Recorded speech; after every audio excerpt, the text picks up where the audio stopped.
જન્મદિવસની ઉજવણી નિમિત્તે હાજર રહેલા નાયબ મુખ્યમંત્રી હર્ષ સંઘવીએ જણાવ્યું હતું કે ગો હત્યારાઓની સામે આગામી દિવસોમાં વધુ સખત કાર્યવાહી થશે। મારો સંકલ્પ છે કે આ વર્ષે ગો હત્યા કરનારાઓ ખૂબ જ સજા કરાવીશું। મહિલા અને બાળકી ઉપર થતા અત્યાચારના કેસમાં ફાસ્ટ ટ્રેકમાં કોર્ટમાં ઝડપથી સજા આપવા માટેનો સારો સંકલ્પ લેવામાં આવ્યો। મહિલાના બાળકી ઉપર થતા અત્યાચારના કેસમાં ફાસ્ટ ટ્રેક કોર્ટમાં ઝડપથી સજા આપવા માટેનો સારો સંકલ્પ। ડ્રગ્સ દૂષણ ફેલાવનાર એકાએક સામે કાર્યવાહી કરવામાં આવશે।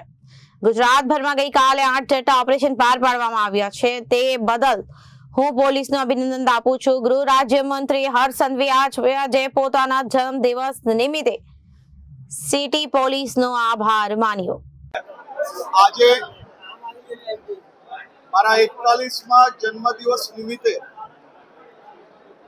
મેં પહેલેથી જ મારા સૌ સાથી કાર્યકર્તાઓ, મિત્ર વર્તુળ, સામાજિક સંસ્થાઓ તમામ લોકોને અપીલ કરી હતી કે કોઈ બી પ્રકારના ફોટા, બેનર, હોર્ડિંગ, બુકેની બદલે સાચા મિત્ર તરીકે સમાજમાં કોઈ બી વ્યક્તિના ચહેરા ઉપર ખુશી લાવી શકો એવા સેવા કરીને મારા જન્મદિવસ નિમિત્તે શુભકામનાઓ આપવા માટે વિનંતી છે। આજે સુરત શહેરમાં 250થી વધારે જગ્યાઓ પર જે સામાજિક સંસ્થાઓ દ્વારા, સેવાભાવી લોકો દ્વારા, ભારતીય જનતા પાર્ટીના અલગ અલગ બોર્ડો દ્વારા, મારા સૌ સાથી કાર્યકર્તાઓ દ્વારા જે સેવાના કાર્યક્રમોનું આયોજન કર્યું છે, એવા સૌ સાથીઓને હું સર્વપ્રથમ ખૂબ ખૂબ આભાર માનું છું। આ જ પ્રકારે ગુજરાતભરમાં ગાંધીનગર, અમદાવાદ, અલગ અલગ જિલ્લાઓમાં જે સેવા કાર્યોને આજે કાર્યક્રમ દ્વારા જે લોકોને અને લોકોના ચહેરા ઉપર જે સ્મિત લાવવાનું કામ કર્યું છે, એવા બી મારા સૌ સાથીઓનો ખૂબ ખૂબ આભાર માનું છું। સાહેબ, આજે ગૌ માતાનું પૂજન કરીને જન્મદિવસની ઉજવણી કરી છે, શું કહેશો? ગૌ માતા એ આપણા સૌની આસ્થાનું સૌથી મોટું કેન્દ્ર છે। 41મા જન્મદિવસ નિમિત્તે દિવસની શરૂઆત ગૌ માતાની પૂજા કરીને, પૂજા અર્ચના, સેવા અને વંદન કરીને માં ગૌ માતાના આશીર્વાદ લઈને આજના દિવસની શરૂઆત કરી છે। આજનો દિવસ એ મારા જીવનનો ખૂબ મહત્વનો દિવસ છે। આજનો આખો દિવસ હું સેવા દિવસ તરીકે મનાવી રહ્યો છું। આપ જોઈ શકો છો કે અહીંયા હજારો લોકોને આજે એમના ચહેરા ઉપર સ્મિત આવી છે।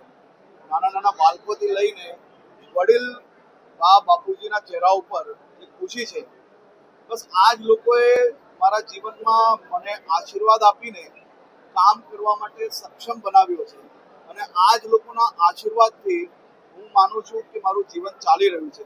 આમના આશીર્વાદ લઈ રહ્યો છું, સૌ લોકોને મળી રહ્યો છું। આજે હું સુરત શહેરના અલગ અલગ વિસ્તારોમાં મારા અલગ અલગ જગ્યાઓ પર વડીલોને મળવા જવાનો છું, બાળકોને મળવા જવાનો છું અને સેવાભાવી સંસ્થાઓ દ્વારા જે કાર્યક્રમ કરવામાં આવ્યો છે, કાર્યક્રમમાં હાજર છું। ગૌ માતાની પૂજા કરીને દિવસની શરૂઆત કરી। ગૌ માતાની રક્ષા કરવાની જવાબદારી જે રાજ્યના નાગરિકોએ આપી છે, એ ગૌ હત્યારાઓને આ 1 વર્ષમાં 15થી વધારે ગૌ હત્યારાઓને સજા અપાવવામાં સફળતા પ્રાપ્ત થઈ છે। આવતા વર્ષે આનાથી વધુમાં વધુ ગૌ હત્યારાઓને સજા કઈ રીતે અપાય એ જ મારા આ વર્ષનો સંકલ્પ છે। ડ્રગ્સનું દૂષણ ફેલાવનાર એક લોકોને આપ જોઈ રહ્યા છો। કાલે જ સુરત શહેર પોલીસે એક અદ્ભુત ઓપરેશન કર્યું। ગુજરાતભરમાં કાલે 8થી વધારે જગ્યા પર ઓપરેશનમાં સફળતા પ્રાપ્ત થઈ। ડ્રગ્સના આ દૂષણખોરો સામે મારી લડાઈ છે અને આ લડાઈ હું મજબૂતાઈથી લડીશ। ગુજરાતમાં ગુજરાતના યુવાધનોને નુકસાન પહોંચાડનાર એક લોકોને હું ટીકા કરીને છૂટી જવાની બદલે આ લોકોની સામે મજબૂતાઈથી લડીશ અને લડીને આ દૂષણને સાફ કરવામાં સમાજના સૌ લોકોને સાથે રાખીને આ દૂષણની સામે લડતો રહીશ।